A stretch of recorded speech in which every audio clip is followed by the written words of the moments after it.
Can you guys hear me on Zoom now? Yes. Yes. Our 75th Jubilee celebration. Bear with us just 1 second because we have some amazing slides to celebrate the 75th Jubilee celebration.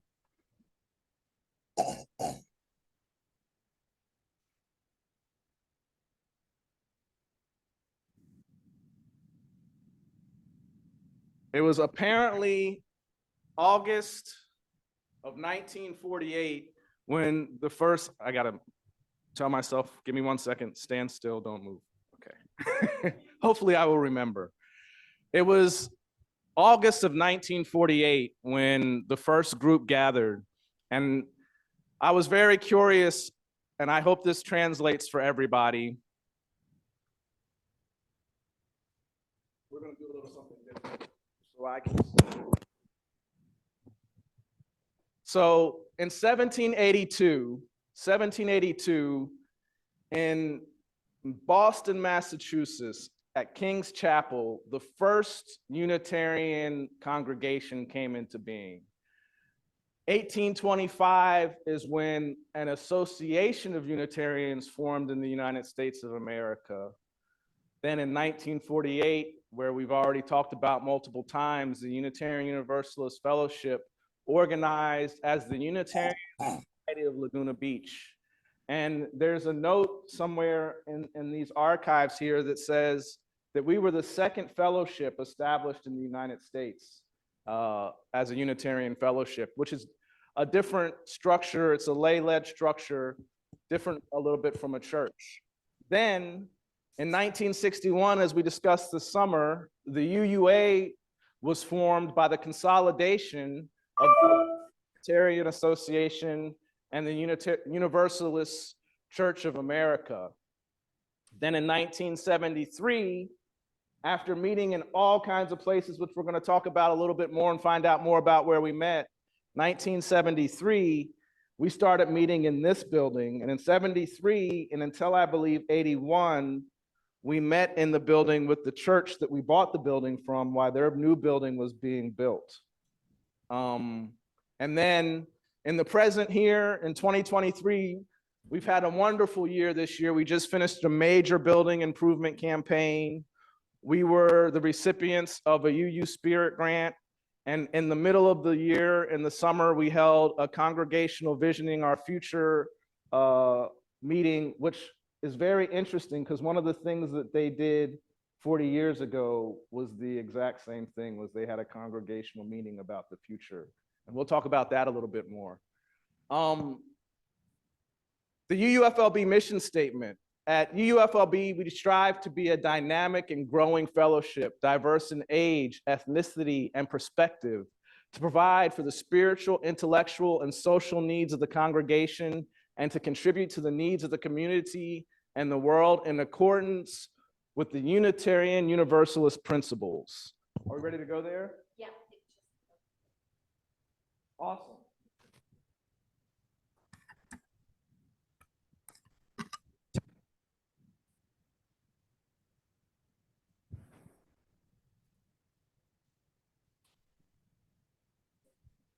One, two, three. Oh, there we go. 1, 2, 3. All right. We're back in business.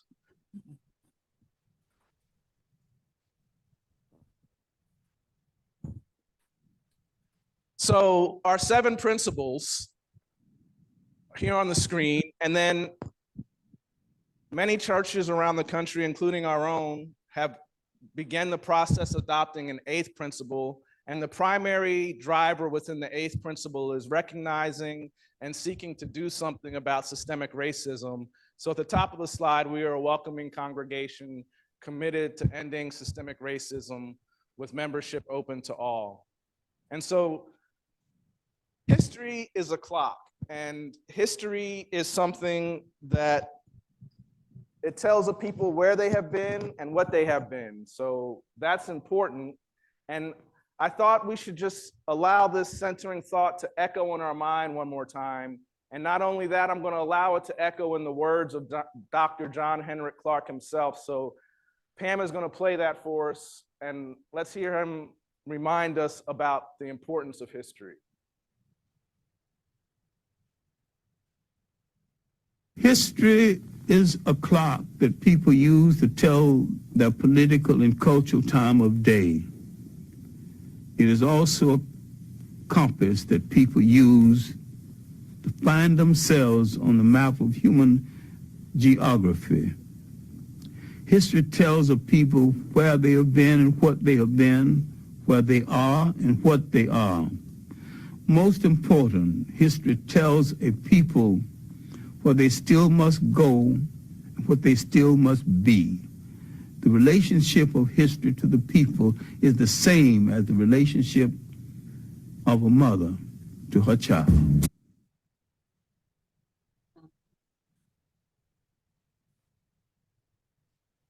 Now I find it really interesting that in 1948, the Beachcomber thought it was a very newsworthy event that several people gathered together in a home to form a new religious community.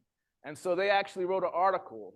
Laguna has a reputation as a church-going town and welcomes a brand new organization, the Unitarian Society. William Ottaway was elected chairman, and members of the executive board are Mrs. Thelma Climack, Dorothy Grabber, Mrs. May Bear, Mr. Robert Peters, and Mrs. R.E. Faxon. The society will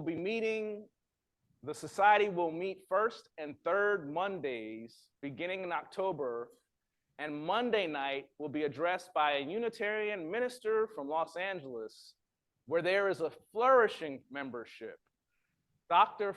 Freichman says, Unitarianism is the movement of men and women who cherish free thought in religion and feel an ethical responsibility in dealing with the problems of personality and culture. And then it tells the contact information for the society's secretary. So that was, again, in the Beachcomber. It won't move.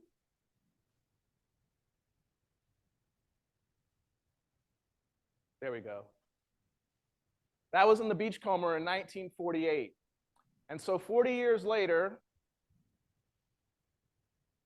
two of our members, as I pointed out earlier, they wrote this marvelous history, and going with the sentiments of Dr. Clark, I thought it was important for us to have a better understanding and kind of put into the record of our own memories what our history has been. And I've lost the clicker one more time.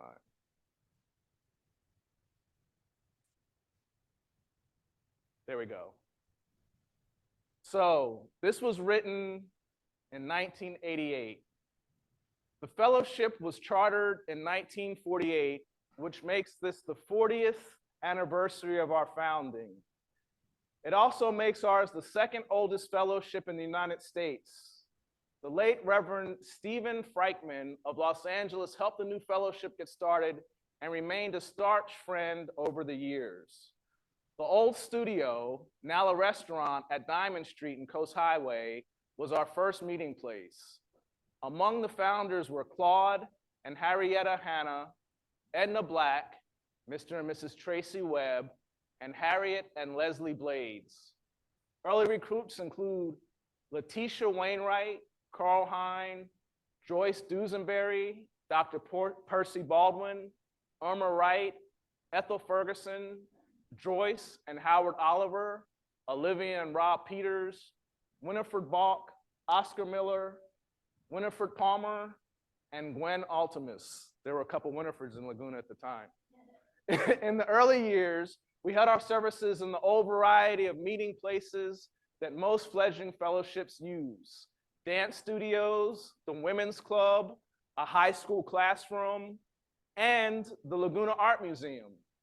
About 1969, the group had grown sufficiently to rent a converted house at 1130 North Coast Highway.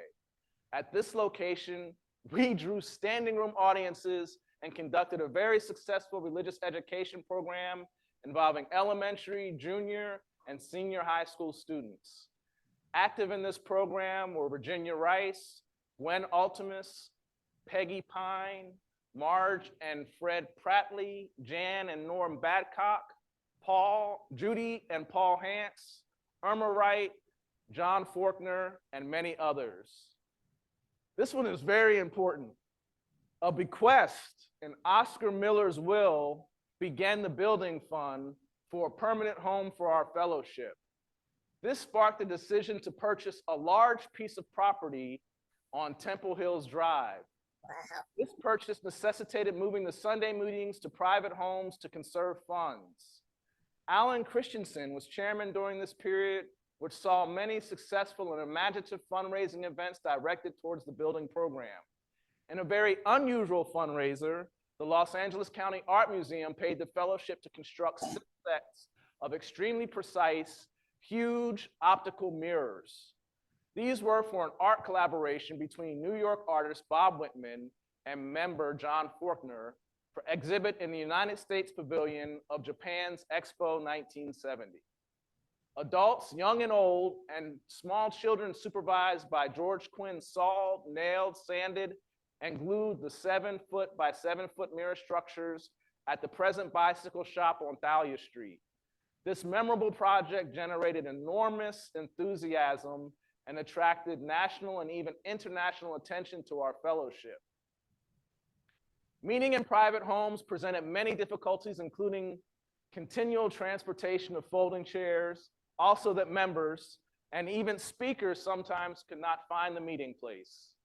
During this critical period, the newsletter became the vital binding force for the fellowship as it continues to be, which, as a side note that's not in the letter, that's how Reverend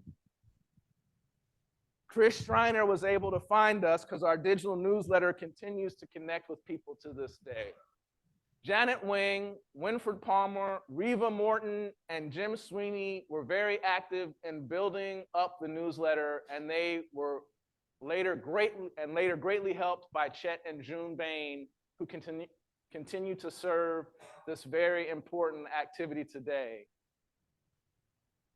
To provide more stable meeting locations, we temporarily returned to using dance studios, etc. This culminated in a basement storeroom at the Free Clinic and was the bottom in more ways than one. Inadequacy of this as a meeting place soon led to the momentous decision to buy 429 Cypress Drive from St. Paul's Lutheran Church. In April 1973, we moved in, sharing the building with the Lutherans for several months while their new church was being completed. Reverend Freichman conducted the historic opening ceremonies at our new home. During the 40-year history of the fellowship, the programs have reflected a strong concern with the participation in major social issues of local, national, and international importance. The programs, put together and conducted by a long line of valiant committee and fellowship chairpersons, have always been balanced and augmented by talks and sermons by Unitarian Universalist ministers drawn from the greater Los Angeles area and beyond. Reva Morton carried the responsibility for the program for a period of many years, and in recent years has been joined by Lou Red, Don Brigman, and Marge Miller. Membership in the fellowship has waxed and waned over the years, and there has been a perennial concern about growth.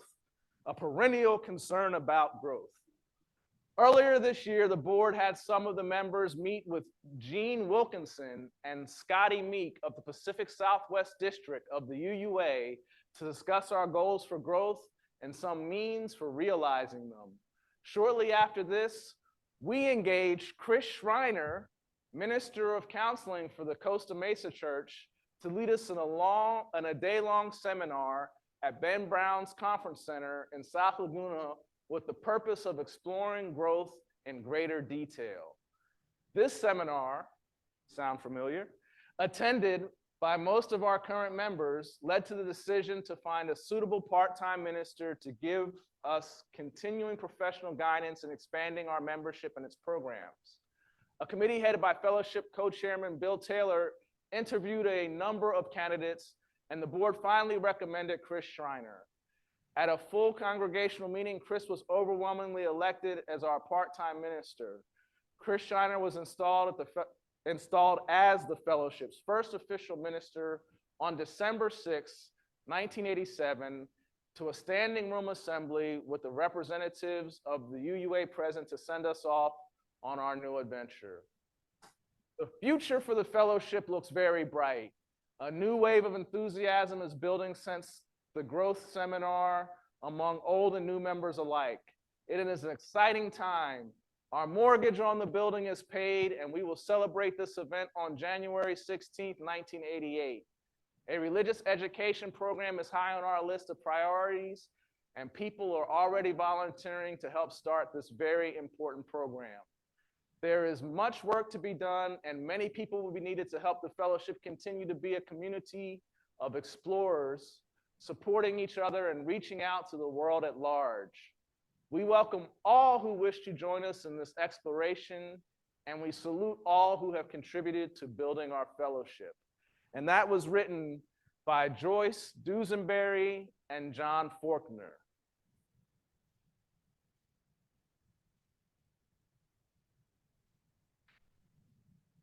And that's all, folks. No. So here's the picture I told you guys about earlier.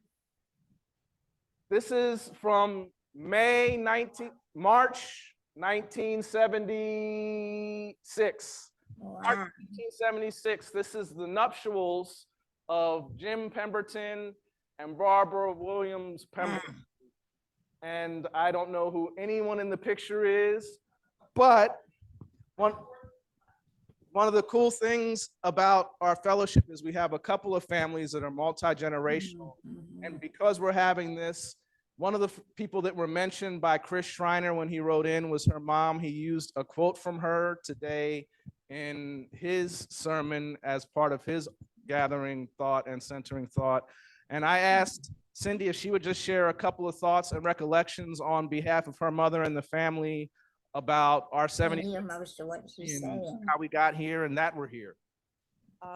We've been part of the fellowship for 2/3 of its history. It'll be 50 years next year because we started going in 1974. And it took me until 2018 to officially become a member. But my children have fond memories of the fellowship and the religious education. And until they moved up to Alaska, I would brought my granddaughter here and sometimes my grandsons. Can't hear any of that. Her service here when she died, was it last year or the year before? And it's been the only fellowship I've ever, or church or anything that I've ever actually considered home. Thank you so much. And so one other thing. Yeah, my mom was kind of the institutional memory of this place. And she, and I know where I get it from now, had a tendency to stash things wherever they would fit. So we're still in the process of getting everything together. And so sometime, hopefully in the next couple of months, I'll be able to get all of the paperwork that she brought home and stuck God knows where, so that I can share it with the fellowship, put it in their archives or whatever. And so one of the first boards that I sat on the fellowship, I was on the board with Barbara, and Barbara was the institutional memory. She knew almost everything that had happened for the past 50 years, and she was a stickler for following the rules of procedure and operating exactly as our bylaws dictated. Can we stop sharing the screen for just 1 second? Because I asked Rachel also, her mother, Reva Morton Diamond, was a big part of the congregation and was mentioned for her work with the newsletter. And I asked Rachel to speak on behalf of her family and Reva in memory and recollection on this day.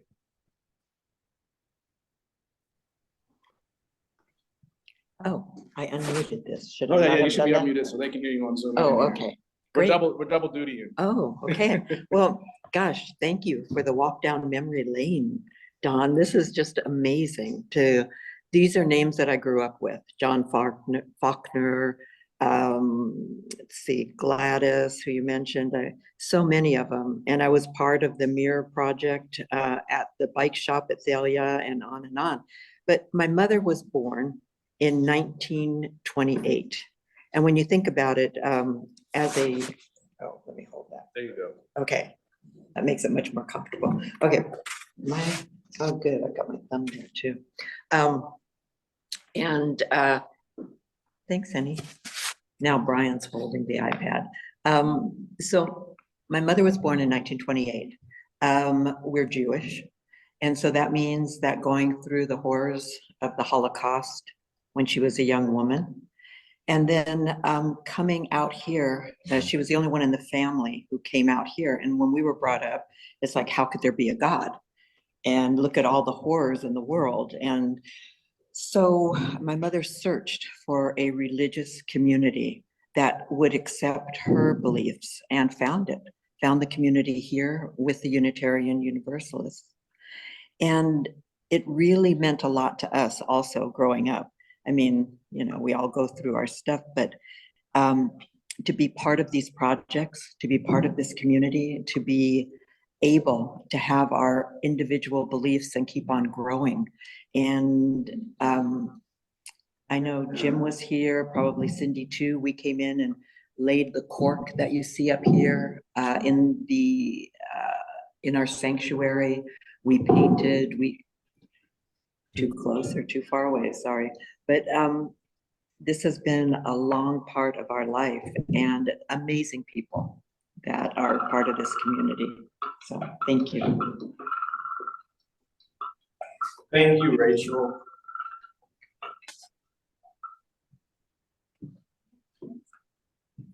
I was about to open it up. I didn't ask anyone else to be prepared.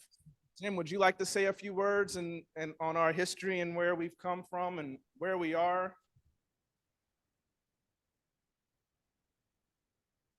Okay. There we go. Well, when Barbara and I first came here, the fellowship was quite different. The Montessori had a school here, and out in the backyard where the parking lot is now was a big playground for the kids. They had a slide, the swings, and all the whole thing. And we had the fellowship had the church, you know, during the weekend, but the Montessori had it during the week. Interesting. And I remember a few of the people that like the Sweeneys and Mortons. Jim Sweeney and Morton, about the second week I was here, they found out I worked at Montgomery Ward and appliance repair and air conditioning, free furnace work. They said, come here with us. They took me down to the basement to show me where the furnace was. And they said, we want you now to take care of this furnace. So that was my inauguration to the fellowship. Well, one of the first things Jim taught me when I came in the fellowship was he said, come down into this basement and let me show you where this furnace is and how to take care of this furnace.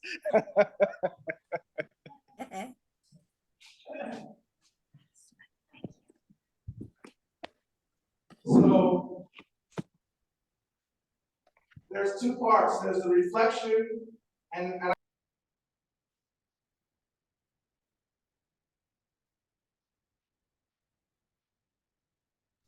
72 hours and reading through it and looking where they were 40 years ago and where we are today, I saw some parallels and I saw some interesting correlations. But the thing that I thought was most important is that through all of the things that have occurred is that we're still here. And as it happens today, at least optically, we look stronger than we've looked in a long time. So that's just really cool because we have had a wonderful turnout. We've had a wonderful guest. And so the question is, what's next for our fellowship? We have to answer that question. And the only answer can come from within our hearts and things that truly mean something to us moving forward. So in 2024, we're going to have to answer what's next. I was thinking about just 12 months ago, I did the service the same weekend, and I had a very, very clear plan on where I was going and what I was doing, particularly as it related to this community. And one of the things in reflecting and getting ready for the services, I realized that life is always going to throw us curveballs. And one of the things that matters most is how do you handle the curveball? It's the thing that kind of, in baseball, you have to forgive my sports analogies, it might be boring to some. But in baseball, the curveball is one of the things that not only keeps somebody from being a major league player and making a living, but becoming a great player and making it into the things like the Hall of Fame. And so, again, we've been here 75 years, and through just the short trip down memory lane, we've seen that you guys have not looked at all of this into the depth and detail. So I'm going to point out this one element right here. It says notes from Chris. So the letter that we read was full of excitement and enthusiasm because Chris Schreiner had just become the first hired minister for the church. And this note, he says, I've just been called to be a full-time minister somewhere else, and I have to leave. And he says he knows the church is going to be okay, but he has to go on his way. And so the cool thing is I had no idea who Chris Schreiner was because I've only been around for 5 years. And he came out as a result of the newsletter. He sent word. He said he's speaking somewhere today, so maybe he can speak somewhere else in the next couple of weeks or months that might be this place. But the history, the relationship of us to the history, it's a history of resilience. There's been the COVID pandemic and just the recent history of this community, and we have yet to miss a service. And so they had to move chairs, and they had speakers not show up because they didn't know where they were supposed to be. Those are not our challenges, but we have our own unique set of challenges. And I said this is important because there's Kirk Topic, was that the gentleman's name? Yes. And there's others, but I know Kirk Topic left a bequeath to the church of a small piece of an apartment building, and that bequest that he left to the church is part of what allows us to continue to operate today in this very moment. It's part of why we are financially sound in addition to our mortgage being paid. And then it goes back in the letter, and I've already forgotten the gentleman's name, but there was another bequest. Someone felt it was so important what they had done here in their life that they made sure that that work would continue. So we stand on the shoulders of giants. And so what's next is who's going to be the next giant and the next person that's going to allow us to take another step forward, to take another leap? Who's going to include us in the future that they won't touch? Because the one thing that's certain is that everyone in 1948 is not here today. None of them are. And yet we are. And we're the vision, the welcome to the future from our opening song. And in theory, and in my hope, is that there will be an 80th, 100th, and so on and so forth. I won't bore you with all the numbers, but you get it. So thank you guys for joining me in a little bit of a trip down memory lane. I was sharing with Locally, one of the things that I did do was take pictures of all of this. So some of it's been damaged and a little wrinkled, but we've now preserved it digitally. And we're halfway, since we have pictures and video of it, to getting it to our website. So then it'll be in a way that it's always archived. So the 75th Jubilee, what's next is up to us. And one of the things that I realized is at some point, this space also went from being just a handful to standing room only, where they didn't have room for all the people that came. And the question is, how did that happen? And I promise you it didn't happen because nobody told anybody about what was going on here. So the number one thing you're gonna have to do is, they said recruits in the letter. They said they recruited people. I don't know if you're gonna be a recruit, good sir. Your name was Chris? But Thank you for joining us today. Thank you for being a part of our 75th celebration. You're our guest, so it makes it special because you're kind of watching our special moment. So thank you. Is there anyone else that might have something that they want to share? And I'm going to put her on the spot because our longest standing employee at the moment is our director of music, Miss Carole. And is there anything you want to say about your time with the fellowship? And we're going to do this so that the people on. Oh, well, she's going to go to the mic because you're up next. So get ready, lady. I was about to kick it to you anyway. Seen, some wonderful people pass on. And I have to say that it's just a really loving community that I've found here. And also one that I could fit in because my previous upbringing was all Protestant Methodist, and I never quite got all of that. Didn't make sense to me. And so when Candy Strock brought me in, she suggested that Bill Foster, and Jean and Jack liked me and saw to it that I got hired pretty much.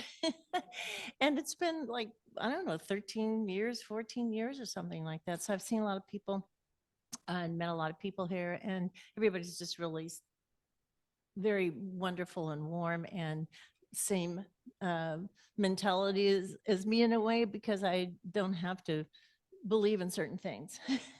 So that works for me. And it's been a joy to be here.